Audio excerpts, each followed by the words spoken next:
The most famous chief mechanical engineer of BR was a man better known to the world press as Robert Riddles, but to the employees of the network, he was better known as Robert Arthur Riddles.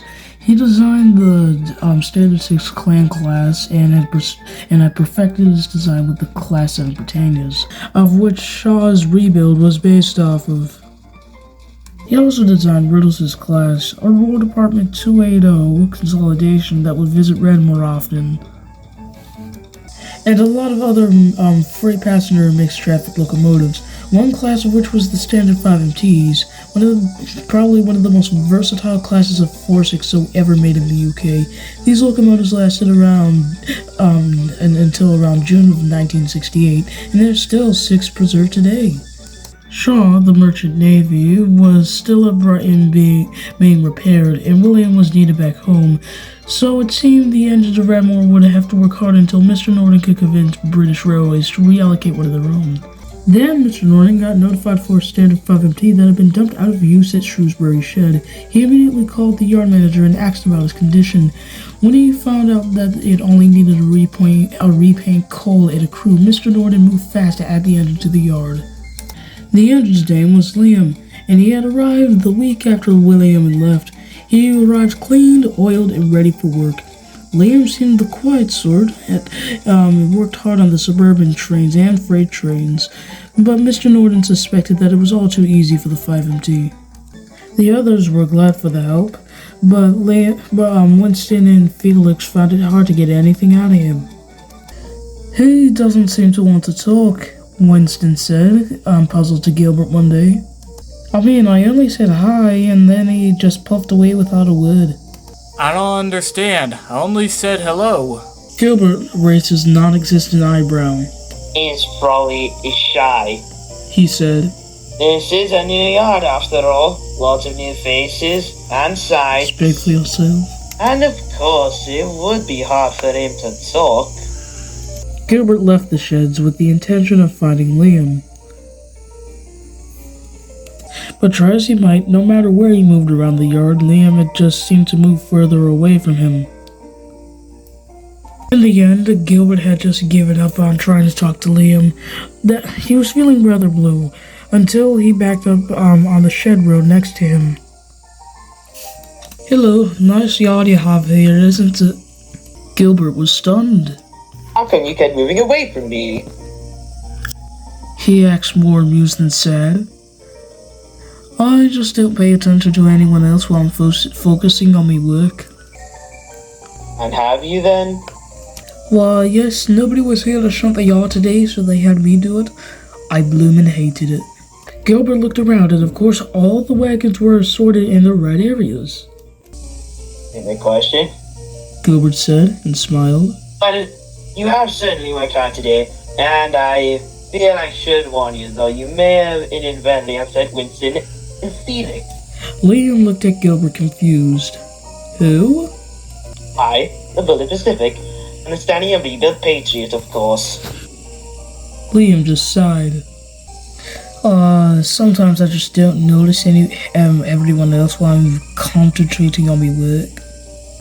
I guess. Sometimes it's focusing on your work is the best thing to do, and I probably assumed you have worked at a bigger yard. Oh yes, Coltham, Shrewsbury Shed, Liam replied. There you go then. You probably didn't have time to make any friends. It's not that I didn't want any, it's that I didn't have time for any, and neither did the other engines. It must be nice living at a small yard where you know everyone's name and number. Well, this complex isn't exactly small, but I see what you mean. That evening, Winston was away staying overnight at another yard to take a train back the next day. Felix found himself in the sheds with Gilbert and Liam and was surprised to hear Liam talking. Felix was disappointed. He tried to be polite earlier, but Liam had seemingly ignored him. He decided to pretend to be asleep and eavesdrop on the conversation for some reason, but the plan failed when he actually drifted off to sleep. Gilbert looked over at the Midland engine and was surprised to see him asleep so soon. Don't worry, Liam. I'm sure you would be able to introduce yourself to him tomorrow. Liam continued to simmer in the shed and then dozed off afterwards. The next morning, a herd of cows broke out of the fence. Walking over, they found that near it that it was rather overgrown by the tracks. One of the cows motioned for the others to gather and follow. One by one, the cows clambered down the embankment. One of them found their way on the track somehow and made their way towards the tunnel portal. Down the line, Felix was having a great time. The sun was shining. He was getting to a stop sometime, and there was cattle on the tracks. Oh wait, did I forget to mention that? Felix screeched to a halt, frozen to the frames with fear. Not far from the tunnel, Liam was at the far side of Lynchfield Yards, preparing to take his next train and filling up on water. Just then, the yard manager came running up to him, nearly out of breath. Number 73096? Name you know. Right. We have a problem here. I need you to take that cattle truck up to the tunnel near Sutton. Some of Farmer Dundee's cows have found their way onto the line. Well, alright. Is that clear? I'm on my way. Then, raising steam, Liam made his way over to the cattle truck and then out of the junction. Felix was still inside the tunnel and refused to come out. He had a bad accident with the cow in his last yard and then tried to avoid all cattle in fear of another accident. I'm not coming out. I can't stand cows, you know that? Alright, Felix. The station master at Linfield sent the farmer to keep the cows away. The cow looked at Felix, and Felix made an audible gulp. The cow said mournfully. He just wanted some more grass to eat, but there was none to eat on this strange ballast track. Even stranger was the large brown thing approaching it. The large brown thing turned out to be Liam and the cattle van. They stopped just outside the tunnel. The farmer got off of Liam's footplate, whispered sweet nothings into the cow's ear, and then lured it into the cattle wagon. Felix felt relieved as he watched Liam, smiling.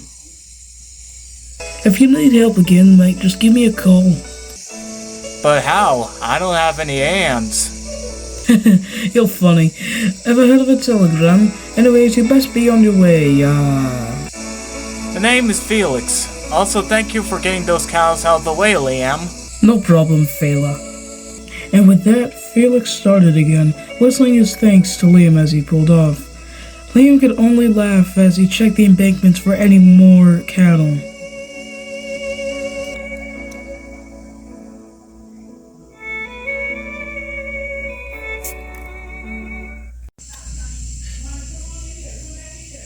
That evening at the sheds, Felix was telling anyone that would listen that Liam had saved his life. Shaw had also come back from Brighton and was bored out of his mind. He had spent a difficult couple of weeks there as they tinkered with his valve gear and connecting rods, and this was not helping his already crappy mood, so raising steam, he left the yard. We need to do some trial run. Felix at the works does make an engine stiff. Was his excuse, yet Felix kept talking regardless.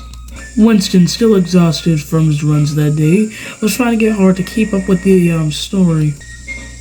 Soraya ended with a herd of cows with no way out, but Liam came in with his little train and saved me. If it wasn't for Liam, then... Winston looked over to Liam, and Liam simply winked back at him. Winston already knew and laughed. Actions speak louder than words, and it only takes Felix to come up with the most out-of-pocket stories.